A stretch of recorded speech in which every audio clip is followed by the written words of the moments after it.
and a few little, oh, good. Thank you, Maddie, because I never remember that.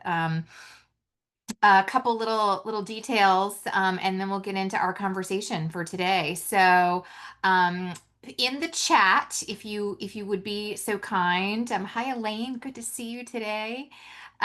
In the chat, if you would share where you are from, so where you are dialing in from today, and also how long have you been in real estate? So we would love to know that. So if you would put that into the chat, let me get my little chat box open so I can see as well, and that would be amazing. So we'll get that going. Of course, I can't see my chat because my chat's not working right because I don't know what I did. We're just having one of those days, so that's fine. So here's our purpose for today. I started this roundtable last month. Last month was our first month. We had a great group. There were maybe 25, 30 of us all together. And I see some familiar faces here. Elaine, you were there last month. I think Tara, you were on with us last month. A couple ladies, and we have some new ladies today. And we just had a nice conversation. We just had a really good kind of collaborative conversation, and that's the vision for today. So there's no judgment on what you're looking like today. So we'd love cameras on so that we can have that kind of collaborative conversation. If you're not comfortable with it, then obviously that's okay too. This is being recorded. So as I mentioned earlier, we actually had 108 ladies who registered for today. But as is typical with these things, we'll probably get about a third of us. But we will share this out with everybody who did not join. So um, if you don't know me, I'm Karen Cooper, and I am the founder of Empowering Women in Real Estate. And I'm 52 this year, and I have been in the industry for 23 years. And this whole midlife thing has been a topic for me that has really been on my heart for a while because about 6 years ago, I really made a big shift in my business. And there were a multitude of reasons why. I have a real estate team that does a ton of business. We sold 363 homes last year. Always have sold a lot of business myself personally. But about 6 years ago, I was going through some significant health challenges. Lots of surgeries, radiation treatments, all sorts of things. I was also caring for aging parents who ultimately passed away. A lot of it, and then of course, three of my own kids. And a lot of us, I think, around midlife, you start going through some of these things where you've got stuff with yourself, you've got stuff with your parents, you've got stuff. And so something had to give for me. And what ended up having to give for me was my sales business. And I made a shift almost 6 years ago, and I shifted away from serving clients myself. And I still produce. I prospect every week. In fact, as of this year, so far closed, I've got about 15 million in sales volume that's closed this year, all served by my agent partners. I'll be honest, when I first made this shift about 6 years ago, I really doubted if I could keep that going beyond a year or two. And so here we are, almost 6 years in. But here's what happened. For years, I did not feel proud about what I was doing here. I think our industry really targets and focuses on hustle and the more you can do, and all of that kind of stuff. And so I felt kind of like a imposter that, I'm not going on the appointments anymore, and I'm not showing the property anymore, and I'm not, I'm still producing a lot of business in the industry, but so it felt really strange to me. And so for several years, I've just been feeling odd about it. And what has been interesting is I've had so many conversations with women, similar age, or older, similar length of time in the business or longer. And a lot of us are kind of feeling that same thing. And so that's really, not to have this super long intro, but that's really kind of where this all came from and where this conversation has all come from. So one more little tidbit, and then I'm going to go into our questions for today. This will be our last roundtable until October. I do have a program that is starting on September the 4th. And so that's what I'm going to be doing on Thursdays in September. So we will not be having this session in September. Our next session will be on October 23rd, and we'll make sure we send out a message and stuff for that. So just like last month, kind of with my, kind of shared my kind of thoughts on this. I have a little list of questions to kind of get our conversation started today. And I really just love when people chime in. You can raise your hand. If you go down at the bottom and you click the react button, then there will actually be something where you can see raise hand, and then I can, call on you and we can get you unmuted and hear what you have to say about this. So let's start with this question, which came from actually a post that I did last week, which has gone crazy. I've had like 6,000 views on this post, and it was about things that I have learned after 23 years in real estate. So my question to you is, what is something that you know now in your real estate career that you wish you knew 10 years ago, 20 years ago, you wish you knew when you started? Anybody have any thoughts on that you'd like to share? We'd love to hear them. It's okay for everybody not to want to go all at once. Oh, okay, Tammy, go ahead, tell us. Hi. Hey, I'll rip the Band-Aid off. Okay, thank you. We appreciate it. For me, it's really been that the last 13 years I've been in more of a management role, Mhm. and I was managing in like multiple places, and like the only business that I did that I picked up was really like something that, a client was mad at one of my agents or something like that, and so I would Yeah. like pick it up and close it to keep, the Mhm. relationship. But I haven't been nurturing my pipeline at all. Yeah. And if I could go back 10 years, I would Oh, say like really focus on the relationship building and continuing to have those connections with mhm. your pipeline, because Yes. I'm finding myself now not necessarily, I'm kind of transitioning potentially back into a management role, but I'll still be producing. Yep. And I feel like I have a very dry well.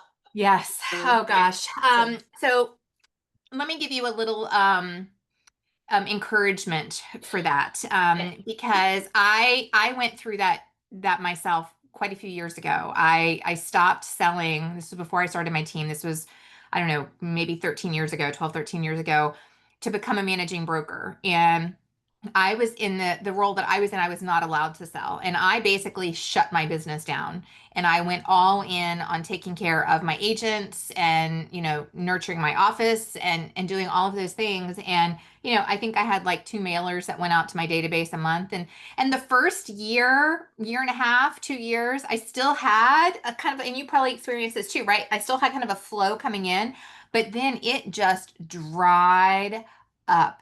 And after 2.5 years, I went back to the field and I literally started over. And so I will tell you that it is possible to get it back. I mean, it is one of those hindsight is 2020 things, and what we wish we had known.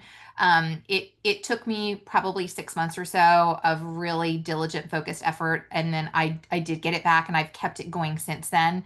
But yeah, that's a good lesson that I think a lot of us need to hear. yeah, that's encouraging. 6 months is not long. So Yeah. yeah. Yeah. You can do it. You can totally do it. Rochelle, hi from Central New Hello. Jersey. Tell us your thoughts. See, the minute I do, oh, this might Cool. not work. I don't know. Sorry. Oh, it's fine. We can hear you. Um, so I would say one of the things that if I could tell somebody younger or tell my older, younger self, learn to leverage. And for the longest time I didn't want to get a TC. And I still have a Yeah. lot of agent friends that they're just like, no, Uh-huh. like get the TC, it's going to help you so much. Hmm. And then they realize, a little bit of help from other people goes such a long way. And one thing that I'm still struggling with right now is just showing partners, you Oh know, yeah. a whole day you could be here and there, and I Yeah. just feel like, especially with buyers and wanting to see different Yeah. things in different areas, it can wear you out. Yeah. And maybe I don't have the same energy as I did back then, but it's just I'm tired, Yeah. and I feel guilty though for having to use a showing partner, but part of me is Yeah. like, it's so nice too, because Yeah. keep that sanity. So Yeah. things like that, I would say learning to leverage then. If you can relate to what Rochelle is talking about, put a one in the chat. If you can relate to what she is saying about how, that we're a little more tired, right? Yeah, we're getting some ones. We're a little more tired now, and especially if you serve a wide area, it can be even harder. Would you say your business is kind of evenly split between buyers and sellers, or are you more heavily weighted one way or the other? Throughout the years, I'd say more heavily sellers. This Mm. year, however, I feel I have more buyers, and I think Yeah. that's what's hard for me. You get Oh, used yeah. to, working one way, and now I don't know, more buyers are coming out, and it's here in New Jersey, we're still seeing multiple offers. It is Mhm. still insanity. Mhm. Um, so yeah, it's been tough. Yeah. So I love your question about, I love your insight there too about leverage. Are there other things that you think about, or for you, is it really primarily that leverage in terms of a TC or showing help? Are there other things that you What do you mean? Other things that well, so other things that you wish you had taken, leaned into that leverage before, or is it just really in those two areas? I would say those are the most two. And Yeah. obviously, I know my faults, or not my faults, but it's consistency for me. I would tell my younger self, you have to be more consistent. Yeah. And just like every Yeah. other agent out there, I have shiny object syndrome. It's Oh, like, well, sure. this looks good, and this looks good, and Yeah. this looks good. So try to, as hard as Yeah. it is, stay focused, pick your top three pillars and just keep at it. But again, 100%. easier said than done. So For sure. Well, and you know what? I think we all, so many of us, feel this and have that struggle. I know I have it from time to time, and I think our industry does it to us because if you look, if you spend any moment, and I think probably a lot of us, like a lot of the people that we follow, are other agents, and so you see what other people are doing, and you're like, oh my gosh, I got to do that. I should try that. Well, my videos don't look like that. Maybe I should. And then we're all over the place instead of really focusing on who we are, right? And kind of being our authentic self. That's the best way to get rid of that shiny object syndrome. But I'm with you. I hear you. I hear you on that. Anybody else on this topic before we move on to a next one? Is there something that you wish, something that you know now in your real estate business that you wish you knew, 10, 15, 20 years ago? So for me, one of the things that I shared in the post that I did on this topic, it was about, and it kind of goes along with what Rochelle was just saying. It was about the consistency of prospecting, and it took me a long time to really get it and understand that I needed to have the consistent prospecting, but also that the consistent prospecting did not have to be hateful. Because I think a lot of us, at least the way I was taught, when I started 23 years ago, prospecting had to be horrible. You had to cold call people, you had to door knock people, you had to, it was a lot of things that for me just did not feel authentic at all. And in my mind, I thought that's what prospecting had to be. And even still now, I hear agents say it all the time. Yeah, well, my broker says I need to be making calls for 3 hours a day. And my broker said I should, really be going to door and dropping off my card. And those things are terrible. And so, of course, if that's the kind of prospecting that we lean into, it's going to be really hard to do that consistently. You might do it when you're in deep pain, like Tammy was saying, like she feels like her well is dry right now. So when your well is dry, you might be able to do a little bit of that. But then as soon as some stuff starts coming in, you're going to drop it like a hot potato. And then, a few months from now, you're going to be back on it again because the well is dry again because everything closed. And so I think that's probably the number one thing that I have learned is just finding some prospecting, some things that work for me, that make sense for me, and then just doing them over and over again. I mean, that is just literally it. Anybody else? Any other thoughts on that before we thank you, Lisa. Is that just a thumbs up or is that a hand raise that you want to share too? Either way, we appreciate your I'm sorry, it was just a thumbs up. I agree with you completely. well, Very good thank you. point. Well, thank you. Thank you so much. We appreciate that. You're I just want to welcome. make sure you didn't get to share. You didn't have something else to share. All right. Thank So you. let's, any parting thoughts on that before we move on to another topic, another just question? Elaine, did you want to share? Uh, uh, well, I can, but I was actually trying to find the thing to raise your hand. I Oh, couldn't find it on my screen. oh, So. there's a down at the bottom, there's a heart and it says react. At least that's what it looks Oh, like on mine. okay. If you click that, then you'll see raise hand. So Got it. do you, do Okay. you, do you want to add or you're just playing around? Well, I was playing around, but I mean, to be honest, when I was thinking about it, I was just more of thinking of, when I first started and just sort of floundering. Yeah. And do I join a team? I am an individual. What team should I be an individual agent? Yeah. All of that. Yeah. And also along with that was more listening to my inner voice because Yes. I did not, and I went to Tom Ferry and did that, Yeah. and I understand. Mhm. I don't mean to Yep. belittle, but it wasn't a good fit, and I Yeah. didn't listen to. I should have been more of a Brian Buffini person, Yes. and just believing in yourself Mhm. and working that along that. Yeah. I wish I would have known that a long time ago. Yeah. Yeah, that's such good advice. And I think that that also I think carries over in many different areas of our lives too, because I think we don't listen. It's kind of like Rochelle was talking about the shiny object syndrome. And I think where we fall prey to it is because ultimately we don't trust ourselves. We don't trust our own gut. We don't trust our own path or our own vision or our own whatever. And so that's where we do get sucked in. And no, I mean, no offense to Tom Ferry. We tried it too. And it's just not, just wasn't me, right? I'm definitely more of a Brian Buffini kind of gal. But it's just sort of how you go. So Angela, what would you like to share with us? Hi, I just wanted to say, I agree with Elaine. I was floundering in the beginning, Mhm. whether or not to join a team. And I think the other thing is when I did come up with an idea of how I wanted to prospect, it never seemed to be something that would help with my numbers that I set for myself. It's like, oh yeah, you can do that. But Mhm. how many people are really going to, respond? How Mhm. many clients are you going to get? Mhm. Um, I think I understand better now because it's all about having more than one pillar. Yes, that's right. But that definitely was something that it was, and what makes me a little frustrated, I'm beyond that, is people who actually did things that I thought about doing years ago and they were successful. Yeah, yes, you know what? And you're so right about that. We're just so taught that it has to be the massive numbers and the massive effort. And if it's not that, it's not going to work.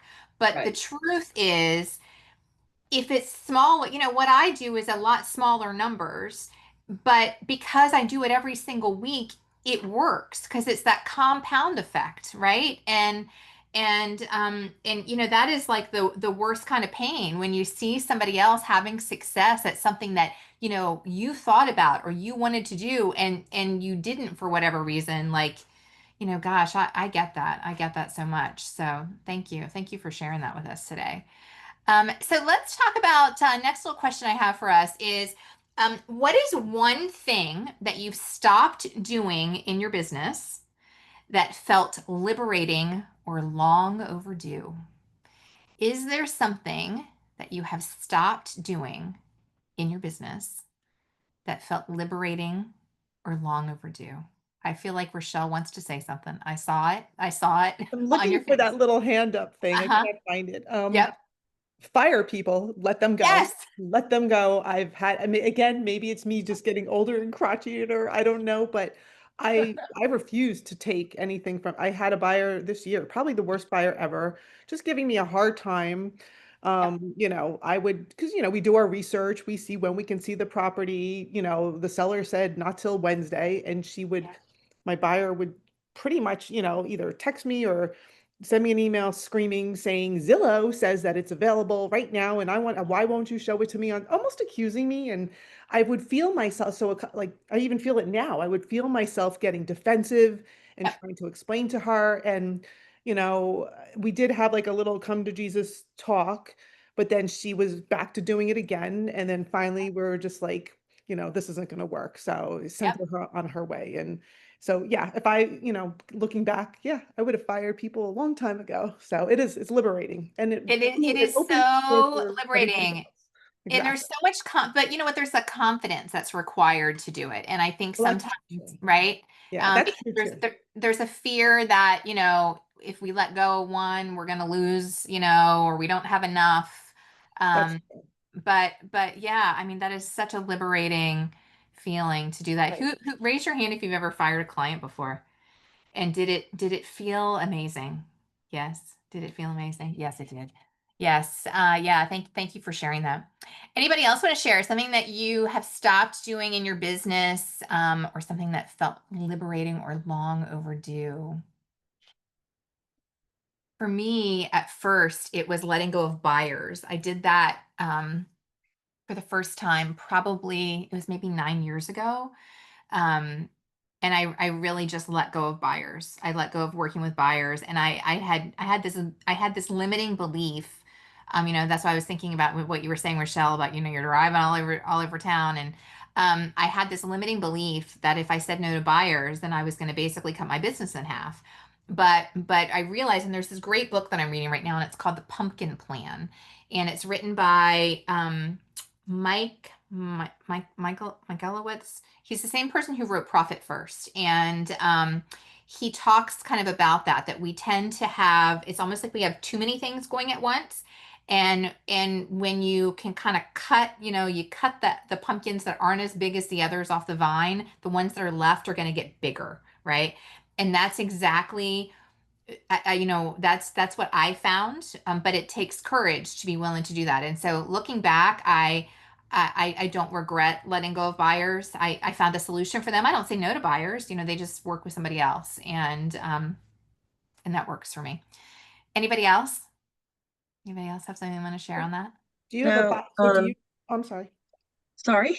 I'm sorry. I just was going to ask. So did you refer those buyers out, or did you create? Is that where you created your team to start giving them to buyers agents? Yeah, so I had actually I started my team about a year before that, but yeah, then I started referring them out to my team. And even if you don't have a team, it's just having a couple of partners, right, that you feel comfortable referring to, and so that's what I did. And that's worked really well. And then of course that kind of set me up as later on, now it's been like 6 years ago when I started referring everybody out. So even my sellers are served by someone else. I don't go on any appointments or anything anymore. So Nice. it's a good thing. Lisa, what did you want to contribute to that?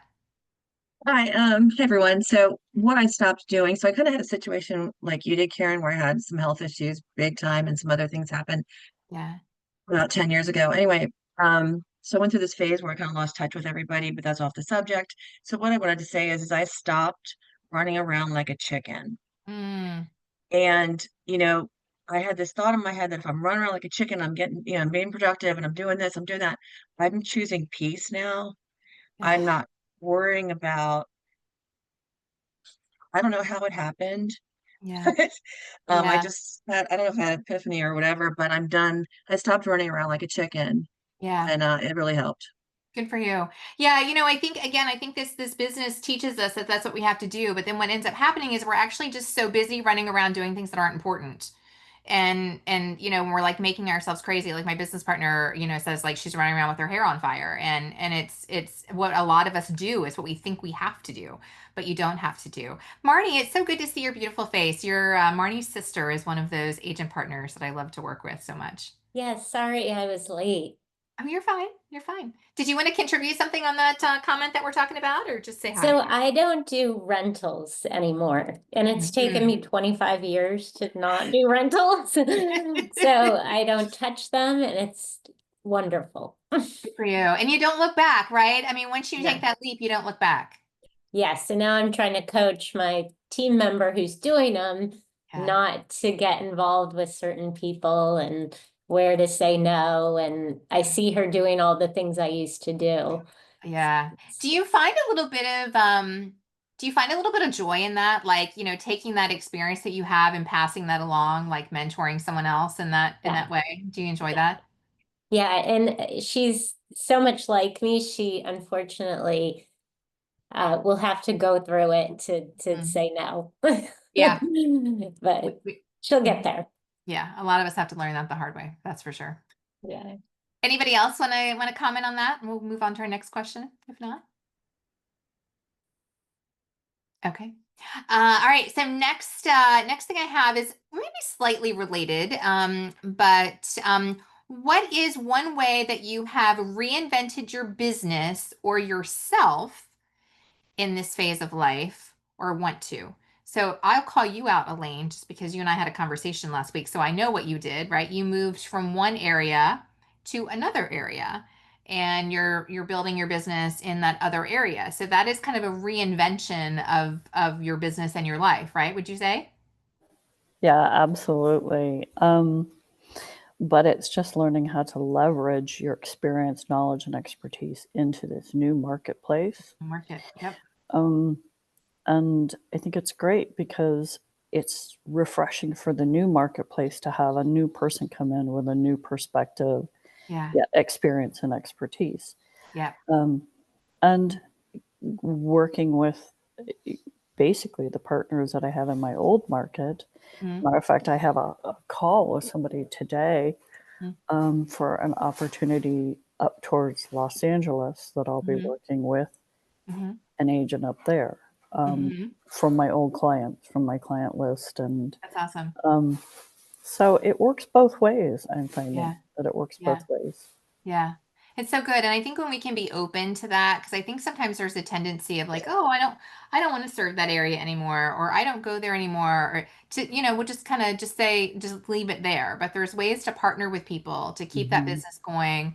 I can't remember if I shared this story with you or not when we chatted on the phone, but an agent on my team, she was the top producer on our team, and her husband got a job relocation to New Jersey, actually, and they moved to New Jersey, and she chose not to get her license there, but she wanted to keep her business in Virginia going, and she did for 5 years. She kept her business going in Virginia from New Jersey while working with some partners here, and she would come down usually for about a week once a month just to kind of but she did that for 5 years, and she actually literally just moved back a couple of weeks ago. So, we can. I think that's one thing that I notice with a lot of us.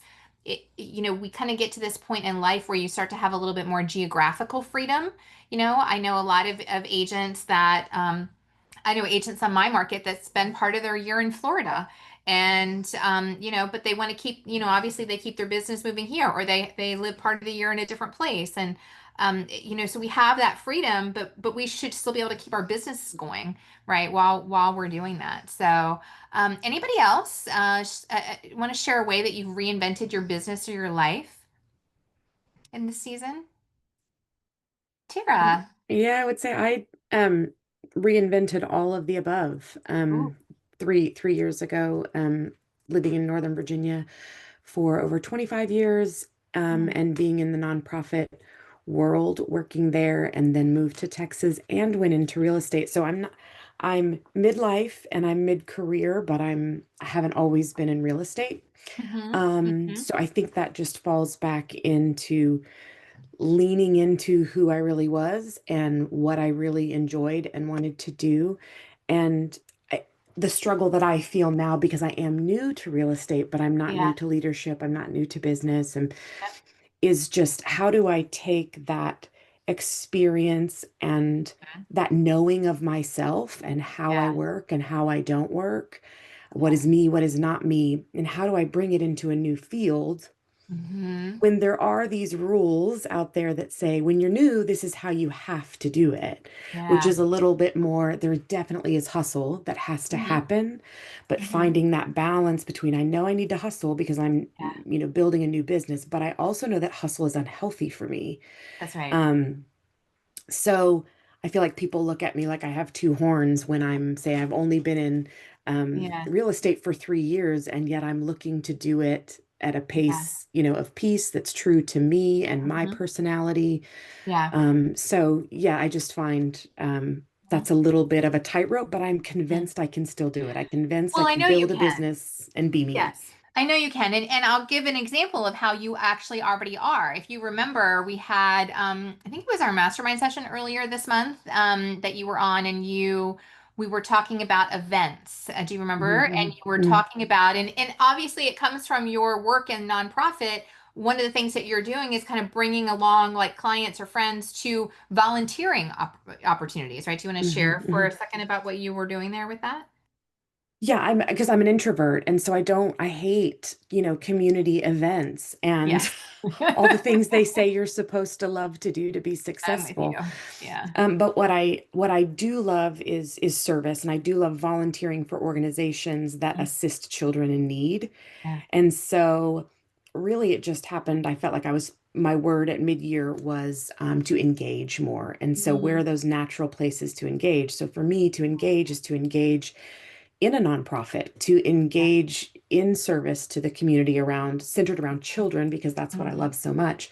Mhm. And so then realizing, oh, I can turn that into an event. So Totally.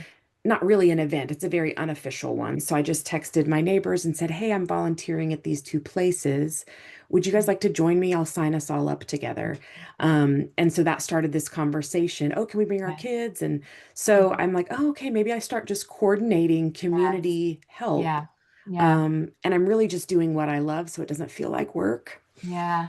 Yeah. But I'm hoping the connections come through that as well, Yeah. naturally and not salesy. Yeah. Well, and I think that they will. So you already are doing what you said. And I think again, I think sometimes we're taught that unless it screams real estate or our logo is on it, then it's somehow not valuable, or it doesn't count. And in fact it actually really does count. So Yeah. so good for you. Yeah. Anybody else want to share on that? Yeah, go ahead, Heather. First of all, outside of the fact that I am highly an extrovert, I feel like everything Tara just said resonated because I am 49 years old. I've been a birth and postpartum doula for 25 years. We have 5 children and grandbabies, and I've always wanted to do real estate and finally found myself in a point in life that Yeah. everybody was being raised and gone, and it was a time for me to finally do something that I loved. And I'm very big on being authentically who I am. It's who I've always been. And Mhm. there has not been anything that I've been involved with until I saw you and found you where it Mhm. wasn't just about the whole like hustle and grind. And that's not who I am. I want to build relationships and truly believe that through those relationships, that's how my business is going to grow. Yep. Just by being who I am, being involved in the things that I'd be involved with anyway, right? Yep. Yep. Um, Exactly. so, I have my first listing going live this weekend, and it happens to be an old client who I helped her through both of her baby boys. Mhm. And she was like, I can't imagine someone else coming into my home and loving this home and wanting to share this home more than you. Oh, what a beautiful thing. So for me, I kind of feel like it's just that's the authenticity that is Yeah. missing out of so many people in the real estate world. Yep. I don't want to be them. I don't Yep. have to be them. I'm not going to be them. I'm going to do this my way. And I do feel very blessed that this is something Yeah. that I can kind of pick up midlife because my husband affords us to be able to do that. Yeah. Um, but I was just so interested in when I found you because it was just so true. This whole like midlife, like I know way too much to do all Yeah. of Oh, that. shoot. Isn't that the truth? Yes. Yeah. Put a 2 in the chat if what Heather just said makes sense to you, because you are so correct. And in fact, I think yeah, there's a lot of us here, whether you are longtime experienced or a little, newer to the business, right? Like Bridget is one of my founding agent partners are in California with us, and you've been in the industry for 2 decades, but kind of new to the residential sales part, right? And so a lot of us, right, Bridget? Yeah.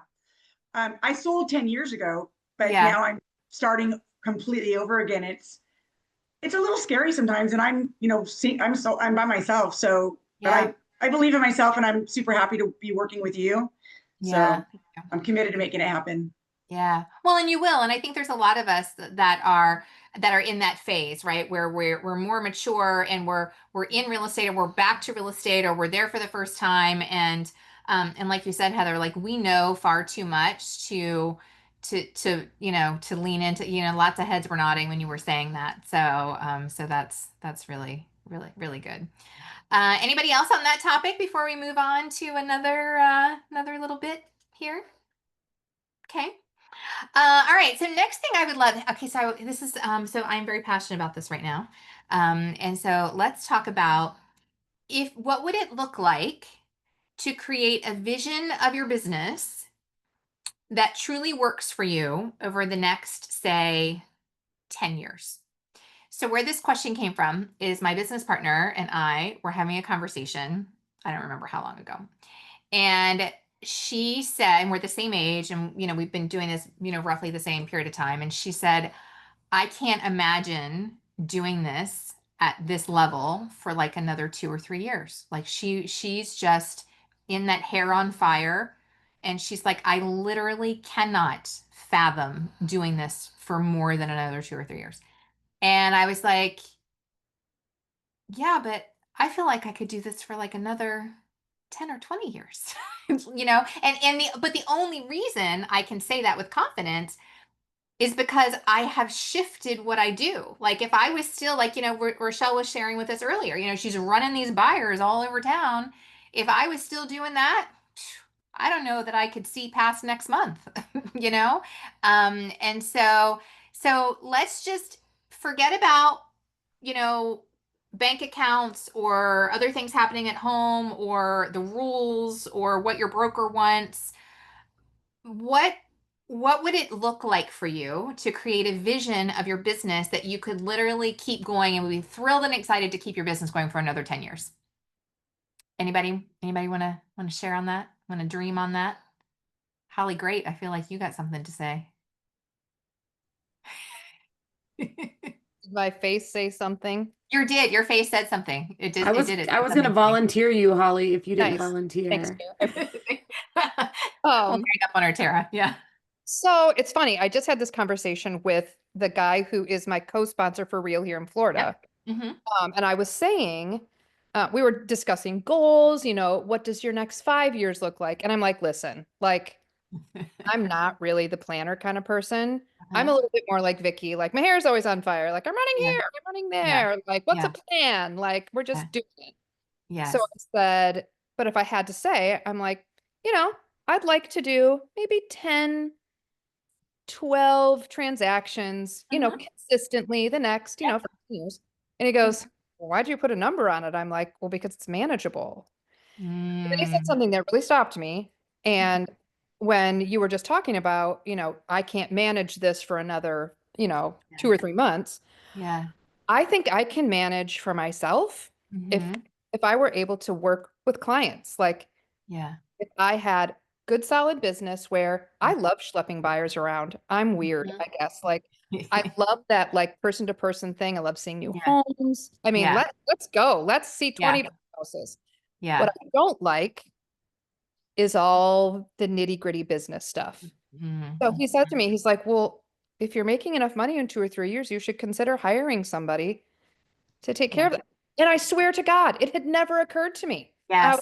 Yes. Oh, Yes. a half bad idea. Yep. If I had someone to do that, I really could do what I'm doing for another 10 years and be thrilled. Yes. The Yes. other stuff, Yes. I don't want to do my website. I don't Yeah. care. Like, Yeah. like Yes. that's just the stuff that doesn't excite me. I'll give that to somebody who actually does care. Can you manage Yeah. that? But that means I have to keep doing what I'm doing in order to have the financial means Right. a couple years. To do But that. I I'm love that. I'm happy that you shared that because I think a lot of us, you know, before you hopped on, Rochelle was talking about leveraging, you know, and having showing partners and a TC and things like that. And I think a lot of us feel that way. And that is, and this is where I think we have that kind of limiting belief a lot because we think we've been taught that in order to be successful in this business, it has to look a certain way and we have to do certain things and we have to do certain things ourselves. And so that's why, of course, you would put a limit on yourself to say, I can only do 10 or 12 because in your mind, I've got to do these 10 or 12 deals, but then I also am going to have to do these 5,000 other tasks, which I hate, right? Which drain my energy. But instead, if you could be super focused on the part that you love and then, you know, pay someone else or delegate to someone else, or maybe just don't do some of those other things, you know, that we get told we have to do. I bet you could not only do that 10 or 12, but I bet you could maybe even probably do more because you're just going to be in your joy of the part that you enjoy, right? exactly. Yeah. Yeah. Yeah. Does So that resonate with anybody else? What Holly just said? Does that resonate? Yes. Yes. Okay. Who else? Anybody else want to share what would it look like for you to create a vision of your business that you could do for the next 10 years with peace and joy, as Lisa said, peace. Marnie, you want to share something with us? Yeah, I have to run in like 2 minutes, but this small amount of conversation has been great. Oh, And good. this is what I've been like trying to figure out. What am I doing? Like some days Yeah. I want to stop doing it Yes. all. Yep. And then there's other days I'm like, oh, I can do this till I'm 80. You know, so Yes. it depends on the day, but I think it's getting more manageable. I do have a small team. I am relying on them more and more. They're becoming very good at what they do. Yeah. And so they are taking a lot of Good. the burden off of me. And I'm Good. actually going out of town. I was gone for a week, and I'm going out of town for 2 weeks. And so I'm Nice. starting to get more freedom, and Good. that feels good. And then, Good. but then there's days where I'm like, oh my gosh, I'm a washed up realtor. And, but you Oh, go through Marty, all you are those. so not. Well, Yes, I'm you are not, so and not. that's stupid that I think that. But Yeah. then, this week I'm back and I'm getting phone calls for listings and stuff, and it feels good. So I'm kind of Yeah. like trying to figure that out, Yeah. and Yeah. but it's getting manageable and less, crazy. So What that's is the part that you really love? Like, what is your favorite thing to do in your so business? I like old people. Oh, yes. Who And I else loves like old people? We love I old. like helping them. Yes. Even though it's so hard, I love helping them like get through all their belongings and Yeah. really downsize and get to the next step. And it's really hard to do, Yeah, it but is. I get a lot of joy from that. And Yeah. I have a lot of clients that are in that situation. So Yeah. it's my new niche. And yeah, I was just gonna say, so what if that became your niche, right? And Yeah. anything that isn't that, you refer to an agent partner, right? You mentioned you're Yeah, building a I small I team. probably need the balance of some easier ones too. Yeah. But Yeah. it brings me a lot of joy. So Yeah. yeah, Yeah. Well, thank you. Thank you for sharing that. yeah. So I Anybody else? have to jump off. So I'm Okay, sorry. well, we're so glad you were here. Yeah, it was fun. Being here. Hi, Marty. Thanks. Anybody else want to share anything on that topic I before was we move just gonna on say to? that I totally relate to Marnie. Oh my gosh, she just went off the phone, but I Yeah. feel her, and actually the 55 plus is my niche.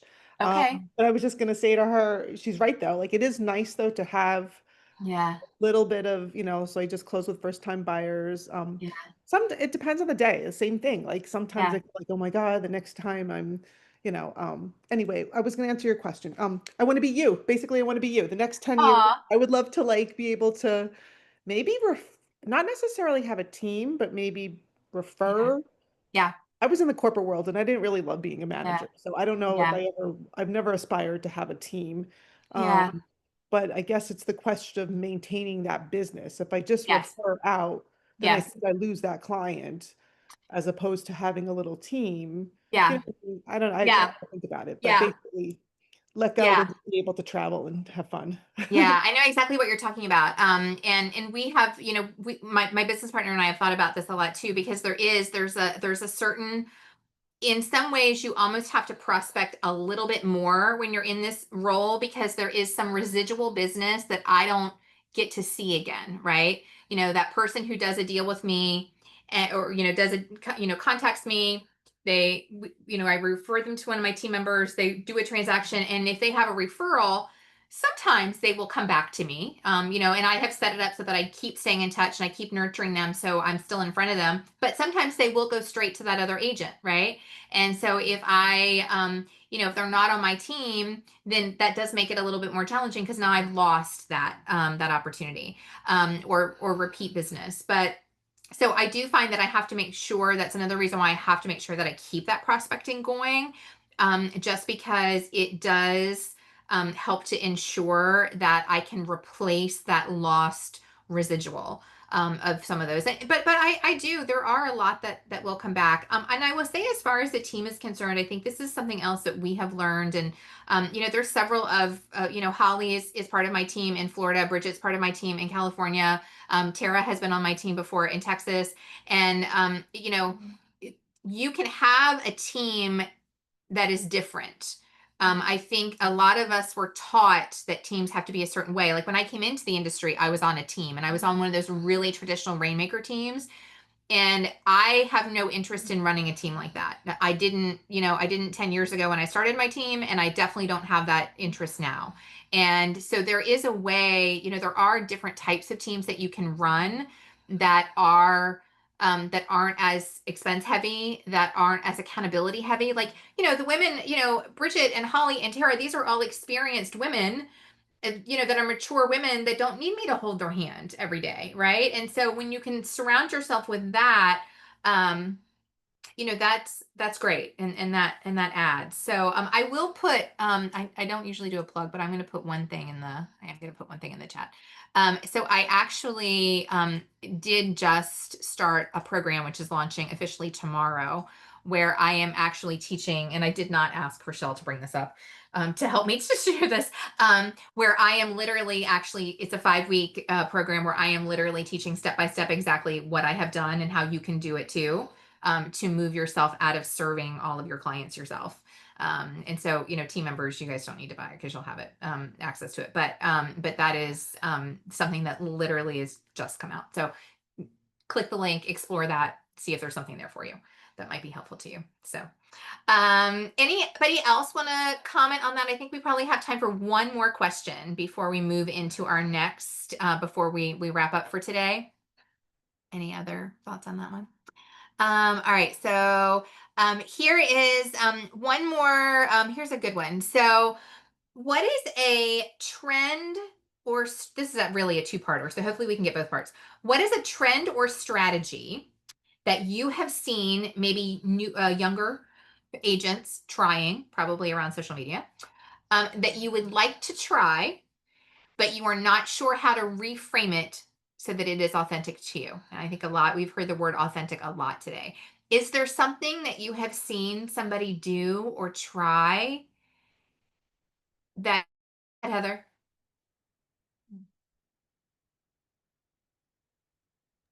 Oh, here we go. Sorry, it wouldn't unmute. So I like social media. I've been in my birth and postpartum life. I'm also a photographer, so I photograph a lot of these families. So I really enjoy the creative side of that, of social media and those kinds of things. I don't enjoy doing it as a business. And what that means is, I've been able to do it for families, and I send them their photographs. I wasn't on social media blasting their stuff, right? So now I feel like I have to be on social media all the time. So, and I actually like AI for the business aspect because I'm ADHD, and this girl reins me in, and I can ramble to her and she gives me bullet points, and I've named her Sonora. I love it. But good Lord, these people are out there with 400 AI things and they're doing everything. None of it looks authentic to me. So it just pisses me off to no end. Yep, So for sure. I would really like to find the best avenues in which to use it, but still completely remain authentic to who I am, right? Using it. I don't want a voiceover that's not me and sounds like a robot. I don't want these posts that are like literally written by AI and people copy and paste. But if there's something out there that's going to leverage, right, that I can leverage and help take a task off of things in my business, I just want to make sure that I'm using the right things. So no, that's so good, because you're right. I mean, I think we can all smell it, right? We can smell the lack of authenticity, whether it's just because they have copy and pasted from ChatGPT or just because it's just not an authentic post or whatever. Like, we can see it a mile away. And I don't think any of us really want that. Something else that you said that I'd love to touch on is you mentioned that now you feel like you have to be on social media all the time. And so I'm saying this as much for myself right now as I'm saying this for you, but I fall into this a lot too, where I feel like my social media post has to have a purpose, and it has to have a dollar-driven purpose. And there is nothing that makes me hate my business more than when I am in that headspace. And it's hard because we are business people. And so of course we do have to think consciously about that. But then sometimes we also just want to create something just because it's fun. Like, I was walking my German Shepherd the other day and I had this idea for a reel because of something, silly that she does. And I'm like, this is very not, like, this will tank my algorithm because this is not, but that, from a creative perspective, like, I want to create some of those things. And so I guess we have to kind of, at some point, we have to sort of let a little of that go and just create for the sake of creating. And if we're not feeling it, then we're just not doing it. We do have, and you're on the East Coast, so it may not be hard for you, but we have our 5th annual Empowering Women in Real Estate Conference coming up in October. And we actually have a panel that is all about AI. And what we're doing with this panel that I wanted specifically is I think we hear from a lot of AI experts that are telling us how to use ChatGPT and how to use this AI stuff, but it doesn't click with me because it doesn't resonate with what I do in my business. And so this panel is specifically has three women that are in the real estate industry. One owns a brokerage, one is an agent and team leader, the other one owns a home inspection company. And so we're hearing from them like how actual women, like real people who are really in the business, do this. So just to kind of share that with you. Yeah, Holly, my favorite AI tell. Here's two. Yeah, and you know what the other one is? I learned this from one of our interns this summer. Dash dash, the double dash. You know what I'm talking about? When you see it in every paragraph, that's how you know that double people M have dash. copy and pasted. You know what I'm talking about? The double dash. Now I do the dot dot dot. Like I literally do that all the time. I think that's an Because ADD Gen X thing. made it, and we will always use it. We will always use it. And I feel like there's always a little extra something that I have to add. So that's why I always do the dot dot dot, but the dash dash is the tell. Okay, so along with that same line, we'll just kind of do this second part of this question and you can answer either one before we wrap up today. But is there a trend that you have seen that you have consciously decided not to follow? Like, for example, there is the trend right now. Have you seen this of the agents balancing in their high heels on like a stack of books on a kitchen counter? I don't think I could have done that 20 years ago, and I definitely can't do it now without hurting something. So I'm not going to try to do those kinds of things. So, is there a trend that you definitely aren't going to do, or is there something that you've seen that you'd like to try to figure out for yourself? Anybody else? No. I have one. I don't know. It's not necessarily a trend. Like I'm not going to do the singing. I'm not going to do that balancing thing. But I Yes. do like, and again, this is just more of my own issues with technology, but just how people, like if you click on a website or if you click on something and then all of a sudden it starts following you. Following you. Yes. That's more like a technology thing. So Yes. The pixels. the Mhm. pixels and that whole rabbit hole Yes. thing. So I would say something like that would be good to have, at least for us in business. But as far as those little singing weird Yes. real things, Forget it. no. Forget it. It's funny you mentioned that because I have been I signed up for this course this week called Paid Ads Challenge with a woman named Ashley Brock. And she is on Instagram as Ads with Ashley. And I recently read her book, which is why I signed up for this thing today. This is her book that's on Amazon, How to Win with Paid Ads. But And it's I'm sorry. no, it's fine. How to Win with Paid Ads. And this is on Amazon. And she talks about the pixels. And I'll be honest, I've been hanging with her, for 3 days. And then today she was getting deep into the pixel conversation and I had to turn it off because it was too much for my brain, which, kind of gets me where Holly was of like, okay, I'm going to spend so much time and energy trying to figure this out for me. And that I'm probably better to go on Fiverr or go on, one of those Upwork or one of those places and find or, my 16-year-old probably knows how to do it. That is probably going to be better for me than, but I hear you. Like that's a good one that we should try to figure out, right? Because then we follow people all over the internet and that's what we want. I just don't know that my brain has enough cells left to figure that out. Anybody else? We got like 2 minutes. Anybody else want to share anything else on that thought before we wrap up today, or just anything else you'd love to share today? Yeah. Okay. Well, thank you. Thank you all, ladies. Thank you for being here. Everybody that shared and just was here. Thank you for being here, Jackie, Angela, everybody who is here. Jennifer, we appreciate having you. And so again, we do not have a roundtable next month because I am going to be doing the Midlife Real Estate Blueprint. The program is running next month. So we will not have a roundtable next month. The next one will be on October 23rd at 1 p.m. Eastern. So we will make sure that you get an email since you've registered and attended before so that you will be able to join us then. Okay. All right. Thanks, ladies. Have a great rest of your day. Bye.